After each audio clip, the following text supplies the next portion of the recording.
Assalamualaikum warahmatullahi wabarakatuh. Perkenalkan, nama saya Imron Rosadi. Saya merupakan mahasiswa Universitas Islam Negeri Sunan Ampel, Surabaya. Saya merupakan mahasiswa Fakultas Usuluddin dan Filsafat, Prodi Tasawuf dan Psikoterapi. Izinkan saya untuk memenuhi tugas, yaitu mata kuliah Psikologi Islam. Jadi langsung saja, saya di sini akan menjelaskan tentang kesehatan jiwa dalam perspektif Islam. Kesehatan jiwa dalam perspektif Islam ini merupakan aspek penting dari kehidupan seorang manusia yang melibatkan keseimbangan antara keadaan fisik, mental, spiritual, dan emosional. Nah, Islam sendiri itu menekankan pentingnya kesehatan jiwa ini.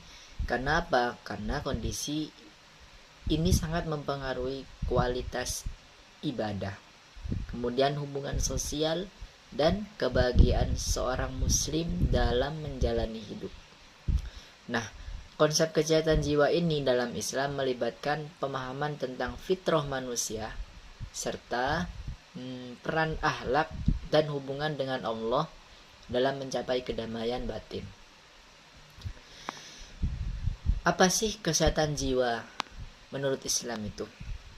Jadi kesehatan jiwa ini dalam Islam didefinisikan sebagai kondisi di mana seseorang itu mampu mengendalikan hawa nafsu, menjaga keseimbangan, kemudian menjaga keseimbangan antara aspek spiritual dan duniawi.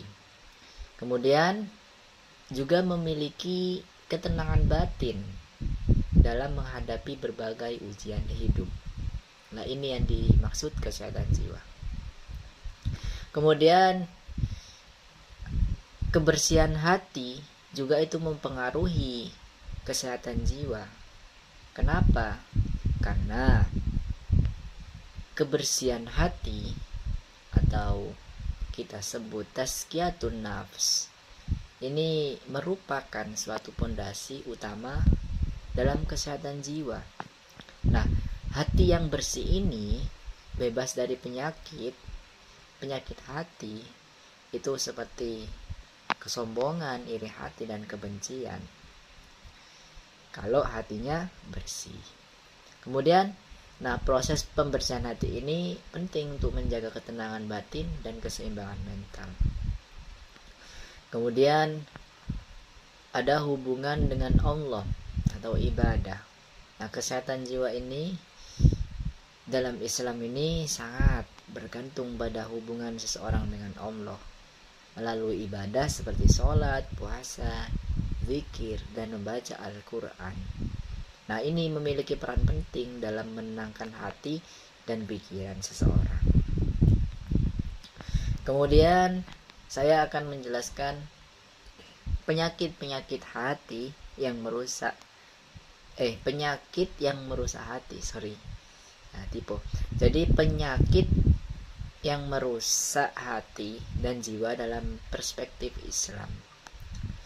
Jadi dalam ajaran Islam itu, qalb atau hati itu merupakan pusat spiritual yang menentukan baik buruknya manusia. Dalam hadis Nabi itu disebutkan begini, yang artinya itu begini: ketahuilah bahwa dalam tubuh itu ada segumpal daging. Jika ia baik, maka baiklah seluruh tubuh, dan jika ia rusak, maka rusaklah seluruh tubuh. Nah, ketahuilah bahwa itu adalah hati. Hadis riwayat Bukhari dan Muslim. Nah, hati yang bersih ini dan sehat ini sangat penting untuk mencapai kesehatan jiwa yang baik. Namun, ada sejumlah penyakit yang dapat merusak hati dan pada akhirnya jiwa seseorang terjadi sakit gitu. Nah, yang pertama ada hasad. Hasad ini atau iri hati ini merupakan salah satu penyakit hati yang sangat merusak. Kenapa? Karena hasad ini merupakan suatu bentuk ketidakpuasan terhadap nikmat yang dimiliki orang lain dan berharap agar nikmat tersebut hilang dari mereka. Dalam Islam, hasad ini dianggap sebagai salah satu penyakit hati yang paling berbahaya. Karena apa? Karena dapat menghancurkan kebaikan dan menimbulkan kebencian pada seseorang sesama muslim. Kemudian ada riya atau pamer. Riya ini termasuk dalam pamer, melakukan suatu ibadah itu pamer, atau melakukan suatu amal kebajikan itu dengan tujuan untuk dipuji dan dilihat oleh orang lain. Nah, riya ini bukan untuk dipuji, tapi niatnya itu semata-mata cuman karena ingin dilihat orang lain dan bukan karena Allah, bukan lillahi ta'ala. Kemudian apa sih bahayanya riya ini? Nah, bahayanya riya ini secara lahiriah terlihat baik. Secara lahiriah terlihat baik. Namun niat baiknya itu rusak karena riya tersebut. Jadi merusak niat begitu. Kemudian ada ghadab. Ghadab ini marah yang berlebihan. Dari Abu Hurairah radhiyallahu anhu, dia berkata, seorang laki-laki berkata kepada Nabi, berilah aku nasihat. Beliau bersabda, jangan marah. Laki-laki itu mengulang permintaannya beberapa kali, namun Nabi bersabda, jangan marah. Marah yang berlebihan juga bisa menjadi pintu masuk bagi setan untuk menguasai hati seseorang dan merusak ketenangan jiwanya. Seperti itu teman-teman. Kemudian yang kelima ada tamak. Tamak ini merupakan suatu sifat hati yang selalu merasa kurang, serakah dan tidak puas. Jadi selalu merasa kurang, selalu mencari yang lebih begitu. Itu merupakan tamak. Kemudian ada suudzon, berburuk sangka. Berburuk sangka ini terutama kepada Allah atau sesama manusia itu penyakit hati yang merusak. Kemudian ada hubbud dunya. Nah, ini yang paling penting teman-teman. Cinta dunia berlebihan ini sangat merusak ke dalam jiwa atau hati seseorang. Kenapa? Karena Islam ini mengajarkan keseimbangan antara fiddini wad dunya wal akhirah. Jadi apa? Keseimbangan antara dunia dan akhirat.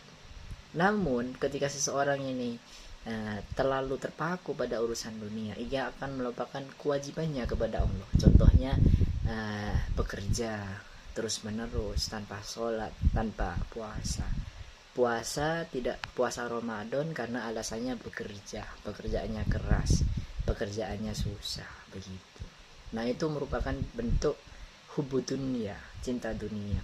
Nah, kemudian saya akan membahas juga tentang metode penyembuhan atau metode kurasi penyakit dalam Islam ini. Yang pertama teman-teman, yaitu melakukan taubat. Taubatun nasuha. Kenapa kok taubat? Karena ketika seseorang menyadari bahwa dirinya telah terjebak dalam penyakit hati ini seperti yang tadi saya sebutkan, itu dia harus bertaubat. Dia harus melibatkan pengakuan dosa tersebut, melibatkan penyesalan yang mendalam, terus berhenti dari perbuatan buruk tersebut, lalu bertekad untuk tidak mengulanginya lagi begitu. Kemudian setelah bertaubat, lakukan zikrullah, lakukan zikir dan mengingat Allah.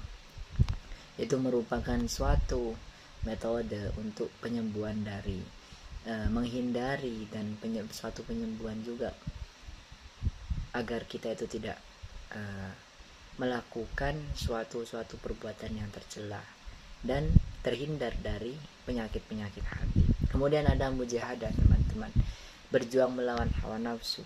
Nah, mujahadah ini merupakan usaha keras untuk melawan hawa nafsu yang mendorong seorang melakukan perbuatan buruk. Lah, ini merupakan salah satu metode penting dalam tasfiyatun nafas teman-teman, di mana seorang muslim itu berusaha secara terus-menerus mengendalikan dorongan-dorongan negatif dalam dirinya. Kemudian jangan lupa tawaddu teman-teman, rendah hati. Nah, tawaddu ini merupakan obat untuk penyakit kesombongan yang tadi saya sebutkan. Begitu teman-teman. Kemudian juga menjaga niat, harus ikhlas teman-teman. Nah, ikhlas ini salah satu penyembuhan hati dari yaitu riya. Jadi kita itu harus menjaga niat teman-teman. Gak boleh kita melakukan suatu amal kebaikan itu hanya untuk dipuji seseorang, tapi niatkan dengan lillahi ta'ala teman-teman. Begitu. Setelah itu ada syukur. Kenapa kok syukur? Syukur ini merupakan cara efektif untuk mencegah dan mengobati penyakit hati itu seperti tamak dan cinta dunia berlebihan. Karena orang yang selalu bersyukur itu berarti selalu berterima kasih, dan dia merasa ini bukan miliknya, dunia ini bukan miliknya. Jadi tidak akan ada yang namanya hubbu dunia dalam hati orang yang selalu bersyukur, gitu teman-teman. Nah, cuman itu saja teman-teman mungkin yang bisa saya jelaskan. Kurang lebihnya mohon maaf. Jika teman-teman mau komentar silahkan. Saya cuma minta like dan dukung saya terus dengan cara subscribe. Terima kasih teman-teman. Saya akhiri. Wassalamualaikum warahmatullahi wabarakatuh.